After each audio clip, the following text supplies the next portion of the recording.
Good morning. Welcome to the Authentic Woman podcast. Amy Cummings here, owner and founder and a certified coach at cummingscoaching.org. Here today on this beautiful Wednesday in Minnesota. We finally have warm weather. Actually did some dirt therapy this past weekend. Oh, it was so wonderful to be in my flower gardens, and I've got some ground cover that I didn't like anymore that was taking over. So I feel like I got that back under control. Oh, wonderful. And just happy belated Mother's Day to all the beautiful women who are mothers in any capacity. And also those mothers who are struggling, those women who are struggling with infertility. Just holding you up special in my thoughts and prayers over this time, because I know it's hard. I know it's hard. I've been there. So my topic today is going to be on managing overwhelm. um, so many of us, I think, just think that being overwhelmed and being busy is normal, um, and that we just live in this state of feeling overwhelmed, and that we can't get control of our life, and that we have to do it all, and that there's never enough time, never enough resources. And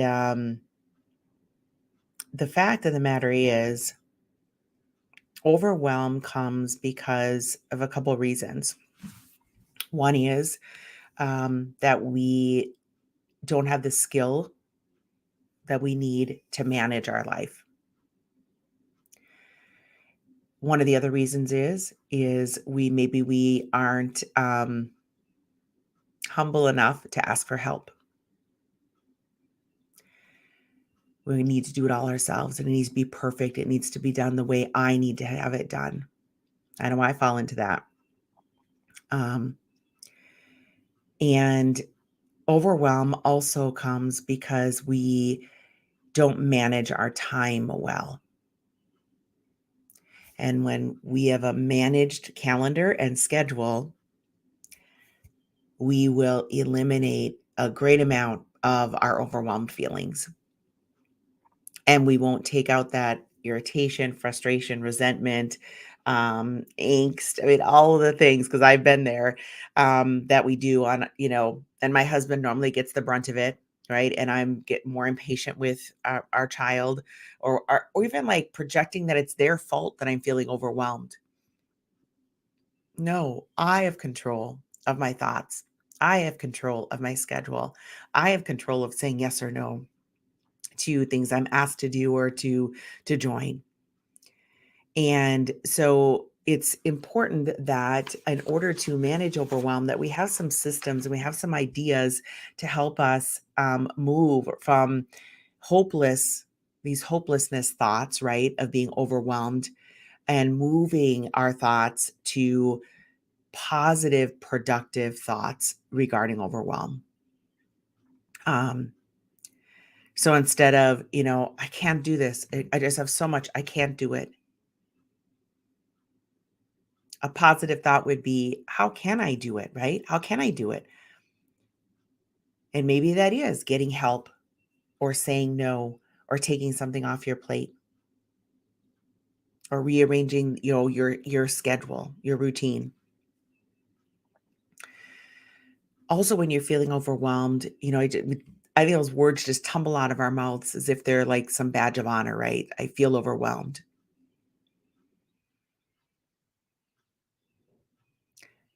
Just think about, what are the top 3 things? What are my top 3 priorities? I do this a lot when I step in my office. What are the top 3 things I need to get done today, that this block of time that I'm working in the office, I can't leave, right, until these are done?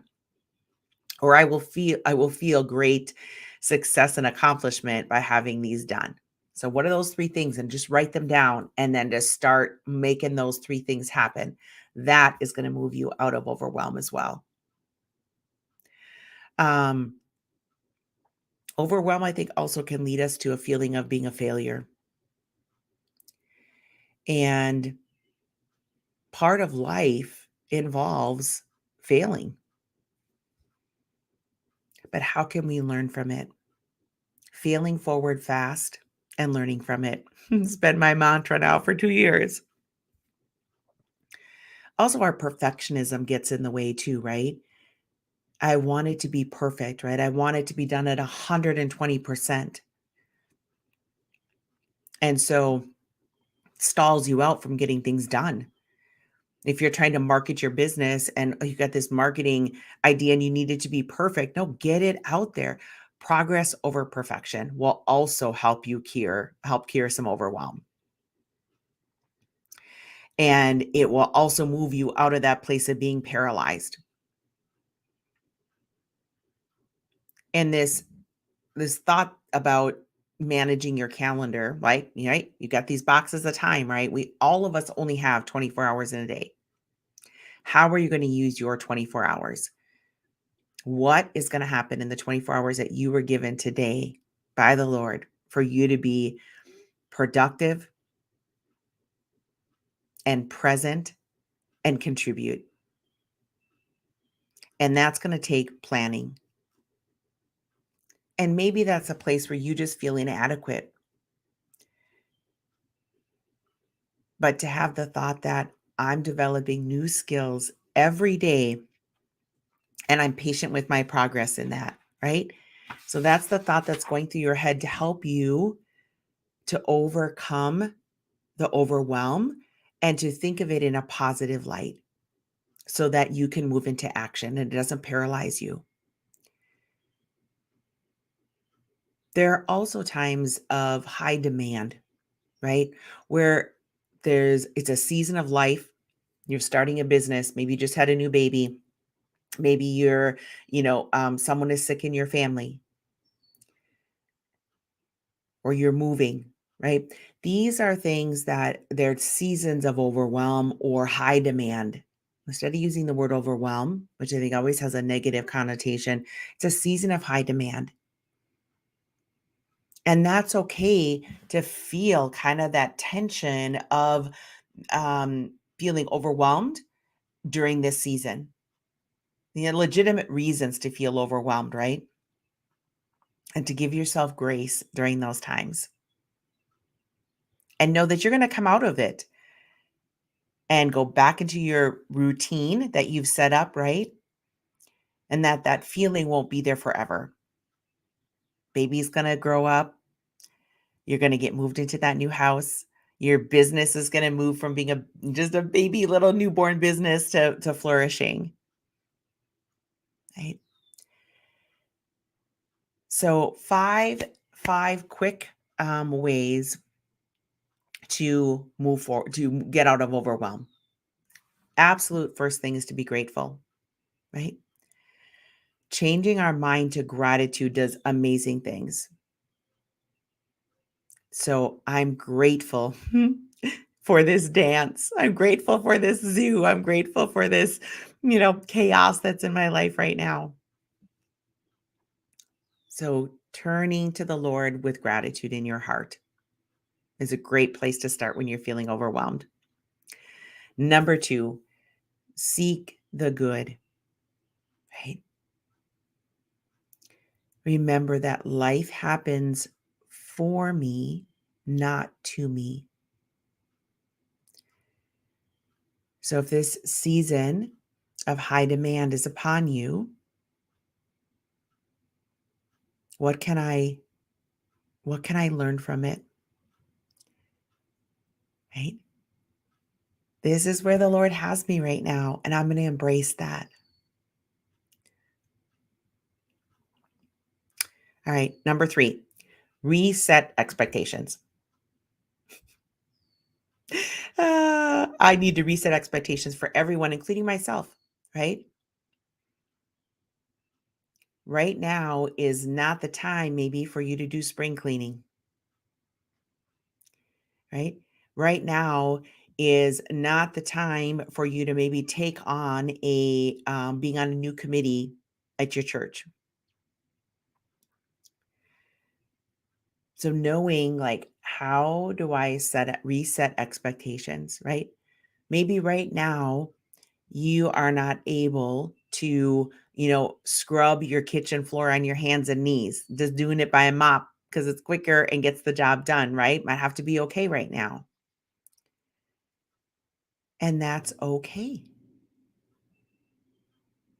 And when we reset expectations, it takes off this stress, right? And for me, resetting expectations means moving it from being having to be perfect to being good, really good. Sometimes I can't let a job go or a responsibility go entirely, but I can reset my expectations of the deliverable of that or what that looks like. Number 4, prioritize your solutions. As I said earlier, what are the top well, prioritize your solutions, but what I said earlier was what are the 3 things I need to do today? Prioritizing your solutions might be what are the 3 solutions that I could implement or focus on right now during this time of feeling overwhelmed? You know, can I get some help? Can I hire a house cleaner? Could I hire a bookkeeper? Right? Do I need to learn a new skill? Do I need to take a new class to equip myself in this season? Right? Could I ask my husband to do something that I haven't asked him to do before because maybe I like to do it or I like it done my way? But he's completely capable of helping and wants to be asked. So what other, solutions? I remember when we moved a few years ago to our current home, I've always been used to like I'm packing up all of our stuff and we're loading it into cars, we're renting a U-Haul, and you're getting all your friends to help you and your family. And this last time that we moved, I was like, you know what? We need to hire professionals to do this. We don't need to do this. Yes, I want to box up our things, right? And so I did as much packing of our items as I could, but hired a moving company and they came in and oh my gosh, they do it in a fraction of the time that it takes me to do it, took us to do it, right? I also didn't have to worry about are they going to scratch it? Are they going to drop it? Are they going to break it? I mean, it could happen that they might, but as professionals, has a different relationship if they scratch or break something rather than it being a friend or a family member. I tell my husband all the time the best money we ever spent was to hire movers and would do that again and again and again. Like, so what are the things that maybe you have to adjust your thoughts of how you've always done it and think of, oh, there's another solution. And there's another solution that will help me not feel overwhelmed. And there's another solution that is a great, awesome solution. And you're bringing other people into your circle to make it happen. All right, number 5. Number 5 is move to action. Nothing cures overwhelm better than moving to action. What is my very best next step? Right? What is that piece of paper? Maybe you're feeling overwhelmed in your office because it's not organized, right? Or you're just like, where do I begin? There's stacks of paper on the floor, there's boxes, there's mail that needs to be opened, there's files that need to be filed. I'm looking at my own desk. I mean, it's not bad right now. Actually, I keep a pretty clean desk. But what is the very first thing you can pick up and put away? Maybe it's walking those files to the file cabinet, right? Putting them in the file. Maybe it's actually throwing away some scraps of paper or Post-it notes you're done with from your desktop, putting them in the garbage. If it's your kids' room, or maybe even it's your own room that isn't as organized as you would like it, it just makes you feel overwhelmed. What's the first pair of shoes you can pick up and line up in the closet? What's the first piece of clothing you can take and hang up or fold and put in the drawer, right? Pick up that pair of earrings that have stacked. I hear you. I see you. Earrings and jewelry stacked on top of the dresser. pick up those earrings and put them where they belong, in the drawer, in the little cubby, in the little square, right? Move to action will help you manage overwhelm. Those are my tips. Be grateful, seek the good. Life is happening for me, not to me. Reset your expectations, prioritize those solutions, and then move into action. This is just a tip of the iceberg of a workshop that I'm going to be offering at the end of the month on managing overwhelm. We're going to dive deep. You're going to walk away with concrete ways that you will learn how to manage overwhelm in your life. And so I invite you to join me. I'll put the more details as I get them ready for you to, it's going to be a 2-part series on a mastermind, kind of getting together, brainstorming, working through some worksheets on really helping you to come up with solutions, how you can actually reset expectations, what is going to be that next massive move to action you're going to take. It's a practical workshop. It's going to be 2 nights. We're going to mastermind it together, and you're going to leave with concrete ways, like I said, to manage overwhelm in your life. Stay tuned for more details. I'd love for you to join me. Have a great Wednesday, hump day. Let your light shine brightly. Great to spend some time with you today. Bye.